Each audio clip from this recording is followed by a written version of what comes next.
आज के वचन के द्वारा हम जानेंगे कि हमारा किया हुआ कैसे हमारे ही आगे आता है।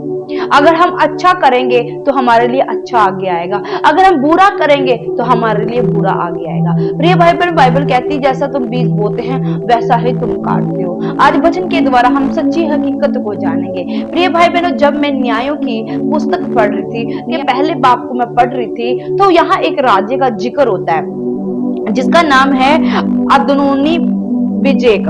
और जब राजा पकड़ा जाता है, यहूदा और शिमोन जब उसको हमला करते उस राज पर, और राजा पकड़ा जाता है, उसके लोग मारे जाते हैं, राज की जो जितनी भी प्रजा होती है वो मारी जाती है, और राजा पकड़ा जाता है। तो उसके साथ क्या होता है प्रिय भाई बहनों, जब आगे पढ़ते तो हम देखते हैं कि वो राजा की क्या करता है, यहूदा और शिमोन क्या करते हैं, उसके हाथों के पांवों के अंगूठे रहते हैं।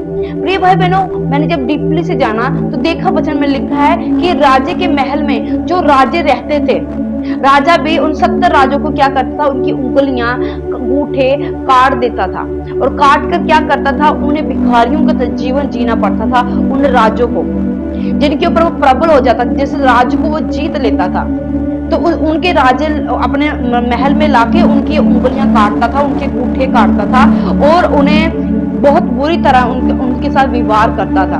वो राजा क्या करते थे, ये जो राजा की बात कर रही हूँ, ये राजा जब खाना खाता था, वो राजा इसका चूर जो वो खाते थे मेज के नीचे से।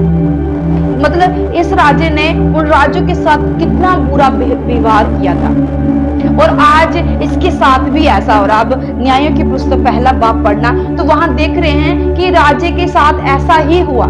जब यहूदा ने और शिमोन ने इस राज्य को पकड़ा, इसके सारे जो राज्य था उसे खराब कर दिया, वहां के लोगों को मार दिया, और इसे पकड़ लाए यरूशलेम में, और यरूशलेम में लाकर इसके अंगूठे की, और फिर इसे याद आता है कि जो मैंने किया वो मेरे ऊपर आया। फिर इसे याद आता है कि मैंने भी उन राजों के साथ ऐसा किया था, आज मैं भी राजा हूं, मेरे साथ भी ऐसा हो रहा है। इसलिए प्रिय भाई बहनों, हमें हर एक कदम मसीह में बड़ा फूक फूक कर रखना है, बड़े ध्यान से रखना है कि हम क्या बीज रहे हैं। अच्छा बीज रहे हैं जब बुरा बीज रहे हैं। अगर हम अच्छा बीज रहे हैं तो प्रिय भाई बहनों, कल को हम अच्छा ही काटेंगे। अगर बुरा हम बीज रहे हैं तो हम भी ये मान लीजिए आगे आने वाले दिनों में बुरा ही काटेंगे। प्रिय भाई बहनों, बाइबल हमें सिखाती है जीना, कि कैसे हमने जीना है, कैसे हमने एक आशीषित लाइफ बना के रखनी है। ये हमारे हाथों में प्रिय भाई बहनों कि हम कैसा अपने जीवन को बनाना चाहते हैं। इस राजे ने उन राजों के जीवन में क्या बोया, दुख बोया, और फिर आप भी दुख काट रहा है। वो कहीं अपने राज्य में राजा हुआ करते थे, उन राजों को इस राजे ने क्या कर दिया, भिखारी बना दिया। ये उन राजों के लिए क्या बन गया, शैतान बन के काम कर रहा था। और जब शैतान बन के कोई काम करता है तो जो नीचे वाले लोग होते हैं वो बेबस हो जाते हैं, वो परेशानी में चले जाते हैं। एक दुष्ट आत्मा वाले इंसान को पूछ के देखिए प्रिय भाई बहनों, कि जब दुष्ट आत्मा का कब्जा उसके शरीर के ऊपर होता है तो वो इंसान क्या होता है, वो बेबस हो जाता है। वो छूटना चाहता है पर वो छूट नहीं पाता है। नशे वाले इंसान से पूछ के देखो, वो नशा करता है, दुष्ट आत्मा उसे लगी हुई है, नशा करवा रही है, वो छूटना चाहता कि मैं नशा छोड़ूं। उसे पता है कि इस नशे के कारण मेरा घर परिवार बर्बाद हो रहा है, इतनी मेहनत क्यों ना कर ले। आज आपको भी प्रिय भाई बहनों जरूरत है यहूदा की, शमौन की, जो आपके जीवन में आए और आपको ऐसे राजों के जीवन से आजाद कर दे,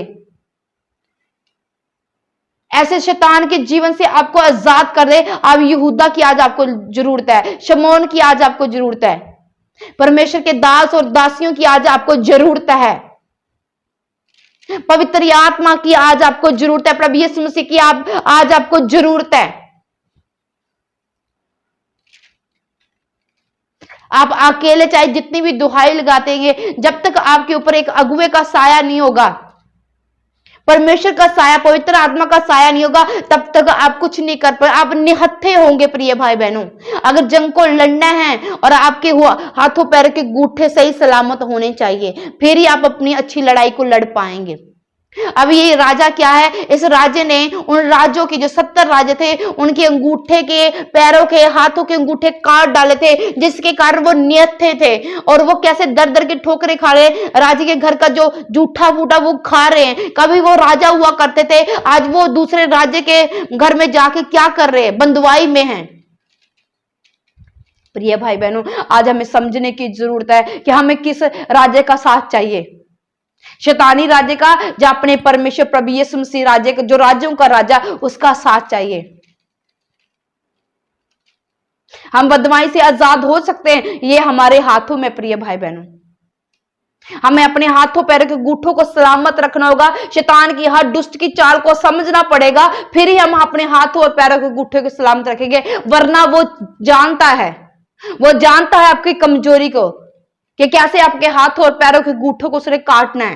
पैरों के अंगूठे क्या है, वो आपकी ब्लेसिंग है। प्रिय भाई बहनों, वो आपकी बरकत है, आपकी आशीष है, हाथ पैर के अंगूठे। और यही नहीं चाहता कि आप ब्लेसिंग लें, शैतान नहीं चाहेगा कि आपके हाथ पैर के अंगूठे सलामत रहे और आप आशीष, आप बरकत पाए, आप शांति वाला जीवन जिए। वो हर दम अटैक करने की कोशिश करेगा आपके जीवन में। प्रिय भाई बहनों, आपको शैतान से कब्जे से छूटना होगा, आजाद होना होगा, अगर आप अपने जीवन में कुछ बड़ा देखना चाहते हैं। हालेलुया। मेरा विश्वास है कि आज के वचन के द्वारा आपने बहुत कुछ सीखा है कि शैतान हमारे हाथों और पांव के अंगूठों को काटना चाहता है, वो हमें बेइज्जती देना चाहता है, वो हमें निष्फल करना चाहता है। पर अगर आप परमेश्वर के साथ अड़े, वफादार रहते हो, खड़े रहते हो, तो कोई आपके हाथों और पैरों को काट नहीं सकता, कोई भी शैतान आपको तंग नहीं कर सकता, भरमाने वाली आत्मा को आपको भरमा नहीं सकती। जब आपका नाता अपने परमेश्वर के साथ सही होगा, आप वफादारी से चलते जाएंगे।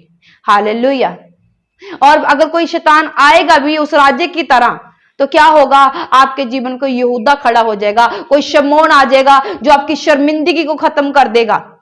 परमेश्वर भेजेगा, इजराइल के लिए मूसा भेजा, आपके लिए भी किसी को भेजेगा आपकी शर्मिंदगी को खत्म करने के लिए। बस विश्वास रखना है, प्रभु में अड़े और खड़े रहना है। हालेलुया। प्रभु इन वचनों के द्वारा आपको आशीष और बरकत देना। इसी तरह इस चैनल में बने रहना, चैनल को सब्सक्राइब करना नहीं भूलना है, वीडियो को आगे आगे शेयर जरूर करना है।